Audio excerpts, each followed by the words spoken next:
રસ્તા પર અકસ્માત ન સર્જાય તે માટે વાહન ચાલકોએ શું ધ્યાન રાખવું જોઈએ તેમજ ઈજાગ્રસ્ત વ્યક્તિની નજીકથી પસાર થતા લોકો ઈજાગ્રસ્ત વ્યક્તિની કેવી રીતે મદદ કરી શકે તે અંગે ડોક્ટરે માહિતી આપી। આપણે જ્યારે બાઇક અથવા તો કોઈ પણ વાહન લઈને રોડ રસ્તા પરથી પસાર થઈ રહ્યા હોઈએ ત્યારે અકસ્માત થવાની સંભાવનાઓ રહેલી છે, જેથી જો આપણે કેટલીક બાબતોનું ધ્યાન રાખીએ તો અકસ્માત દરમિયાન થતી મોટી ઈજાઓ અટકાવી શકાય છે, અકસ્માત અટકાવી શકાય છે। મારું નામ ડૉક્ટર યશ પટેલ છે। હું ડીએનબી ઓર્થોપેડિક સર્જન છું। અત્યારે SOS હોસ્પિટલ જે આસરાણા ચોકડી પર આવેલી છે ત્યાં ઓર્થોપેડિક સર્જન તરીકે ફરજ બજાવું છું। ધ્યાન રાખવામાં એક તો કોઈ પણ રોડ કે રસ્તા હોય ત્યાં અમુક જે સ્પીડ નક્કી થયેલી હોય તેના બોર્ડ મારેલા હોય છે કે ભાઈ 40 સ્પીડ, 60, 80 એ જે નક્કી થયેલી સ્પીડ છે એ નિયત સ્પીડ કરતાં વધારે સ્પીડમાં તો વાહન ન જ ચલાવવું જોઈએ। એ પણ ખાસ ધ્યાન રાખવું જોઈએ કે દિવસે આપણે જે સ્પીડથી વાહન ચલાવીએ છીએ નિયત સ્પીડથી એના કરતાં રાતે થોડુંક ઓછી સ્પીડથી ચલાવવું જોઈએ। એની પાછળનું કારણ એ છે કેમ કે દિવસે આપણને જે બમ્પ છે કે જે ખાડો છે કે જે કોઈ પણ વાહન કે અથવા તો બીજું જાનવર નીકળે છે એ આપણને જેટલું વહેલું દેખાય એટલું રાત્રે આપણને દેખાતું નથી, એટલે રાત્રે આપણે એ નિવારવા માટે બ્રેક મારવા માટે ખૂબ ઓછો સમય હોય છે। તો દિવસ કરતાં રાતની સ્પીડ તો ખરેખર ઓછી જ રાખવી જોઈએ આપણને ગમે તેટલું વાહન ચલાવતા આવડતું હોય, બરાબર। અને બીજી વસ્તુ એ છે કે આપણે જ્યારે 2 વ્હીલર પર જતા હોઈએ છીએ, બરાબર, દ્વિચક્રીય વાહનો જે કહેવાય, તો ત્યારે હેલ્મેટ ખાસ પહેરવું જોઈએ।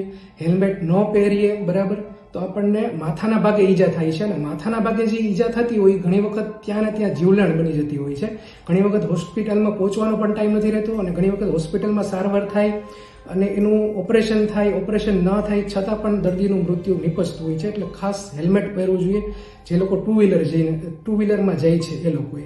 અને જે 4 વ્હીલરમાં જાય છે ને એ લોકોએ સીટ બેલ્ટ પહેરવા જોઈએ। તો સીટ બેલ્ટ પહેરવામાં ખાસ વાત હું એ કહીશ કે આગળના લોકો તો સીટ બેલ્ટ ઘણીવાર પહેરતા જ હોય છે, પણ જે લોકો પાછળ બેઠા છે, પાછળની સીટમાં બેઠા છે, જો કે એમાં સીટ બેલ્ટ અવેલેબલ હોય જ છે, હવેની જે ગાડીઓ આવે છે એમાં, એ લોકોએ પણ સીટ બેલ્ટ પહેરવો જોઈએ, જેથી કરીને જ્યારે પણ અકસ્માત થાય છે ત્યારે સીટ બેલ્ટ પહેરી હોય તો પાછળના માણસો ઘણી વખત ન પહેર્યા હોય તો આગળ જતા રહે છે અને એને લીધે આગળના વ્યક્તિઓને ઈજા થઈ છે, આગળના વ્યક્તિઓ પણ નિર્ણય લઈ શકતા નથી અને ખૂબ ઈજા થાય છે।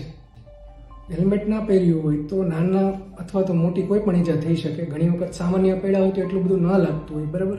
અને જો વધારે ગંભીર અથવા વધારે સ્પીડથી વાહન ચલાવ્યું હોય, હેલ્મેટ ન પહેર્યું હોય તો માથાના ભાગમાં સ્કલનું ફ્રેક્ચર થઈ શકે। સ્કાલ્પનો એટલે જે ચામડીનો ભાગ છે એમાં લેસરેશન એટલે કે મોટો ઘા પડી શકે જેમાં ટાંકા લેવા પડે। ઘણી વખત કન્કશન થતું હોય, ઘણી વખત અંદર હેમરેજ પણ થતું હોય, જેમાં અલગ અલગ અમારી ભાષામાં કહીએ તો સબડ્યુરલ હેમરેજ છે કે સબ એરેક્નોઇડ હેમરેજ છે કે એક્સ્ટ્રાડ્યુરલ હેમરેજ છે, અલગ અલગ પ્રકારના હેમરેજ થાય જેને કારણે જો એનું નિદાન ન થાય અથવા તો એની સારવાર ન થાય તો એમાં પરિસ્થિતિ ઘણી ખરાબ થઈ શકે આગળ જતા।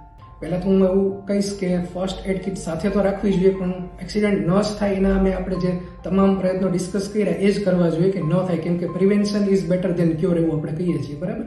છતાંય કોઈ તકલીફ થાય તો આપણે ફર્સ્ટ એડ કિટ સાથે રાખવી જોઈએ, જેમાં પ્રેશર બેન્ડેજ હોય, ગોઝ પીસ હોય, સિમ્પલ બેન્ડેજ હોય જે પાટો કહેવાય જે આપણે મારી શકીએ, બરાબર। અને સોફ્રામેસિન કે બીટાડીન ટ્યુબ હોય, અમુક પેઇન કિલર્સ પણ રાખી શકે જો વ્યવસ્થિત માણસ હોય અને લઈ શકે એમ હોય તો ઇન્જેક્શન અથવા ટેબ્લેટના ફોર્મમાં આપણે રાખી શકીએ ફર્સ્ટ એડ કિટમાં। ધારો કે કોઈ માણસો જતા હોય અને એમને આવું લાગે કે ભાઈ એક્સિડન્ટ થયું છે તો પહેલાં તો પરિસ્થિતિનું થોડું માપન કરી અને 108 જે એમ્બ્યુલન્સ સેવા છે અથવા તો અધર એમ્બ્યુલન્સ હેલ્પલાઇન નંબર હોય તેના પર તરત ફોન કરી દેવો જોઈએ। બીજી વસ્તુ મેં કરી શકે કે જો ઈજાગ્રસ્ત વ્યક્તિને કહેવાય કે લોહી વહેતું હોય અથવા તો બીજી કોઈ તકલીફ હોય તો તેના ઉપર આપણે પટ્ટો કે ચૂંદડી કે કોઈ પણ વસ્તુ બાંધી અને વ્યવસ્થિત લોહી અટકાવવાનો અથવા ધીમો પાડવાનો પ્રયત્ન કરી શકીએ। વધારે એને કોલ્ડ ડ્રિંક માટે અથવા તો પાણી માટે જો સામાન્ય ઈજા હોય તો ઓફર કરી શકીએ। અને ખાસ તો કરવા કરતાં ન કરવાની અમુક વસ્તુ છે જે ઈજાગ્રસ્ત વ્યક્તિ સાથે ન કરવી જોઈએ કે એમ્બ્યુલન્સ આવે અથવા તો એમ્બ્યુલન્સ છે તો એને જે ડોકના ભાગે ઘણી વખત ઈજા થયેલી હોય તો આપણને જ્યારે વ્યક્તિને ઈજા થઈ છે ત્યારે તો કોઈ સામાન્ય વ્યક્તિને ખબર પડવાની નથી કે આ ઈજા ડોકના ભાગે થઈ છે, કમરના ભાગે થઈ છે, તો ખાસ એને કોઈ પણ રીતે ઉપાડીને બીજી જગ્યાએ લઈ જવું કે એવું ન કરવું જોઈએ। એના માટે સ્પેશિયલ સ્ટ્રેચર હોય છે, સ્પેશિયલ આવા બેલ્ટ એમ્બ્યુલન્સમાં હોવા જોઈએ જે તમારા ડોકના ભાગે લગાડી અથવા ઈજાગ્રસ્ત વ્યક્તિના ડોકના ભાગે લગાડી અને પછી જ એમને એક જગ્યાએથી બીજી જગ્યાએ લેવા જોઈએ, જેથી કરીને કદાચ જો ઈજા થયેલી હોય તો ઈજા જ્યારે આપણે એને એક જગ્યાએથી બીજી જગ્યાએ ટ્રાન્સપોર્ટ કરીએ ત્યારે એ પેશન્ટને ઈજા વધે નહીં અને એની પરિસ્થિતિ વણસે નહીં. એટલે અમુક વસ્તુ જે ન કરવી જોઈએ એ આ છે.